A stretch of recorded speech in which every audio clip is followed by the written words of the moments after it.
Hey everyone! If you're enjoying these stories, hit that subscribe button and turn on notifications so you don't miss the next one. I never thought one simple joke could shake up everything I believed about my marriage. My name is Ryan. I'm 38, and I've been married to Sophia for 10 years. 10 years filled with joy, affection, disagreements, and compromises, but I always trusted we had a solid base of mutual respect. At least, that's what I assumed. It happened on a Saturday night when Sophia and I went to a buddy's birthday gathering. Just a regular event. Drinks flowing, tunes playing, catching up with familiar faces. But there was an odd vibe in the air that evening.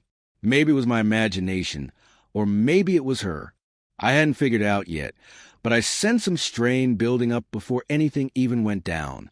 The evening kicked off normally. People were mingling, chuckling, raising glasses in cheers. The typical scene. Sophia looked amazing in a rich green gown, her laugh as lively and clear as always. I couldn't stop grinning. I always did when she owned a room like that. We shared a quick dance, passed around some cocktails, and for a bit, it felt like the good old days, easy and carefree. Then the moment hit. We were hanging out by the snack table when she ran into an old acquaintance of hers. A guy named Ethan, smooth, well put together, full of self-assurance. I'd crossed paths with him a couple times. He was always friendly enough, but I never saw him as any kind of rival. Sophia's face brightened as she said hi to him, and her voice took on that flirty, fun edge she'd usually saved just for me. The banter picked up, and suddenly she let out a big laugh.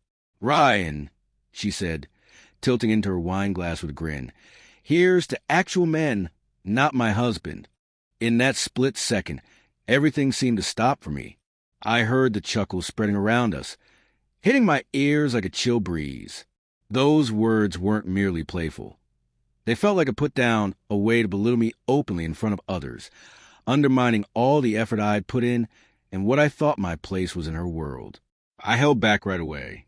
I didn't want to come off as the type who blows up, the one who spoils the fun for everyone. I've long felt that true strength comes from staying level-headed. Not from raising your voice, shaming someone, or starting a fight, but from handling things with poise and control. My pulse was pounding, but I kept my expression steady. She looked over at me, clearly waiting for some comeback. I caught that mix of playfulness and cockiness in her gaze, but I wasn't about to let her get the rush of embarrassing me. Not in this setting. Not right then. So I just gave a quick, intentional smile and stepped away from the group. I headed to a quiet spot by the balcony and took some deep breaths. The fresh evening air helped as I weighed what to do next. I had options: brush it off, act like it was nothing, or show her, in the most composed and intentional way, what real manhood actually looks like. Sophia came after me, naturally. She caught up partway on the balcony stairs, casually leaning on the rail with a light tone. "Ryan, come on, it was only a joke," she said, her eyes big, with a hint of nervousness that wasn't there before. I didn't face her right away. I stared out at the city lights spreading far into the distance. I allowed the quiet to stretch out, thick and on purpose. Then I replied calmly, without any bite, but with a steady confidence that caught her off guard. That wasn't humorous to me. I told her, not in this situation. She tried once more, gentler now. Seriously, I was just messing around. People got a kick out of it. Don't make a big deal." I turned toward her gradually, meeting her eyes directly. "Sophia, this isn't really about the joke itself. It's about the respect that needs to be there beneath it. That's what makes someone a true man. Not the drinks, not the events, not the charm on display. Respect, honesty, faithfulness, that's the real stuff. The rest is just background." Her mouth opened a little in surprise. I saw the jolt, the doubt. That fun exterior was starting to fade. Panic flickered in her eyes, like she just noticed a part of me she hadn't fully acknowledged. She attempted to brush it away with another uneasy laugh. Relax, it's okay." Everyone knew I was kidding. I cut in gently but firmly. "No, Sophia, it's not okay, because what you label as a joke shapes how others view us. Words stick, even if you think they don't. I don't chase cheers or approval from the crowd, but I won't accept being brushed off around friends. Not from you, not from anybody. The mood shifted quietly but noticeably. Things weren't lighthearted anymore. It turned real, direct, unavoidable. And for the first time in a long while, I felt clear-headed rather than mixed up, solid instead of unsure. Sophia pulled back a step, suddenly tuned into the seriousness. She reached out for my hand, unsure. "Ree, that's not what I meant. I'm sorry, okay?" I didn't reach back. I didn't reply instantly. I let her words of regret linger, feeling their sincerity, and in that moment of quiet, a key truth hit me. Respect doesn't come from sayings or vows alone. It's shown through behavior. And if somebody misses that, even in something casual, then they don't fully grasp what love and being partners really involve. I glanced back at the gathering. The sounds of fun, glasses touching, songs playing, everything carried on inside, unaware, but out here in the stillness, reality sharpened. Certain truths only come through in how you hold yourself, in your composure, in quietly proving your value. Sophia's gaze hunted mine, worried and begging, and right then, I chose a path that would shape what came next. I didn't say anything yet. I let Sophia sit with that unease a little longer. I wanted her to really feel the impact of words she saw as innocent, the deeper meaning behind a fun she thought was harmless. This wasn't about making her feel bad or boosting my ego. It was about setting limits, about valuing myself, about proving to her and anyone watching what genuine strength means. Gradually, with purpose, I moved a bit nearer, but kept some space. My action stayed relaxed, steady, intentional. Sophia tensed a touch, torn between hope and worry, between understanding and remorse. She drew in a sharp breath, her typical fun vibe fading under the heavy quiet. "Sophia," I said quietly, but with an edge that cut through the cool air. True men don't show their worth through jokes. They show it in how they handle themselves when nobody's cheering.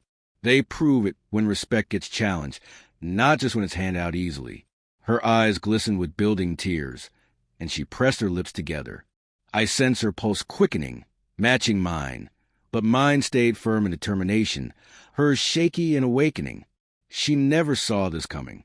Not from me, not here at a get-together, not when she figured I'd just go along and shrug it off.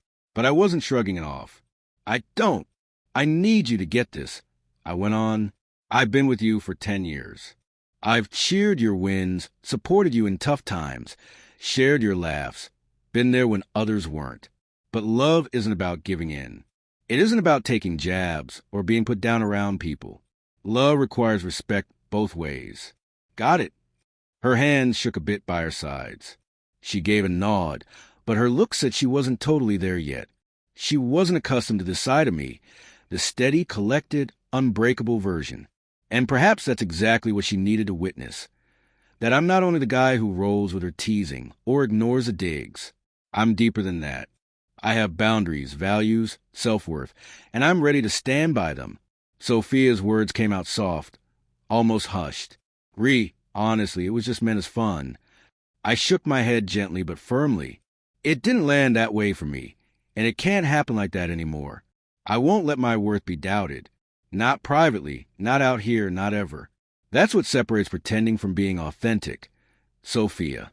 Between guys who boast and those who follow through. She winced again, clearly hit by that last part.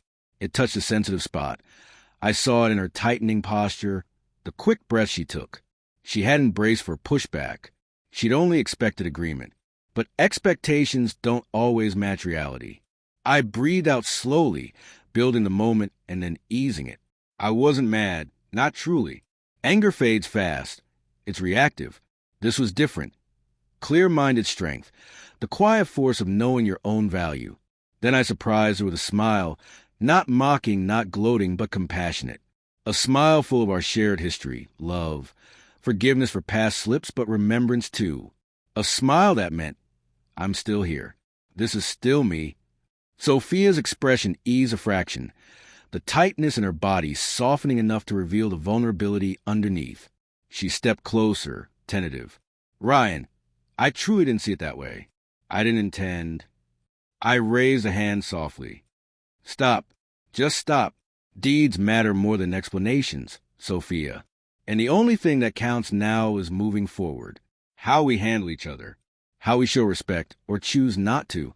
Her lip trembled, and after a long time, I spotted real fear. Not of me, but of risking the ease and influence she'd grown used to. She never thought I'd hold my ground, that I'd display true strength by not accepting disrespect.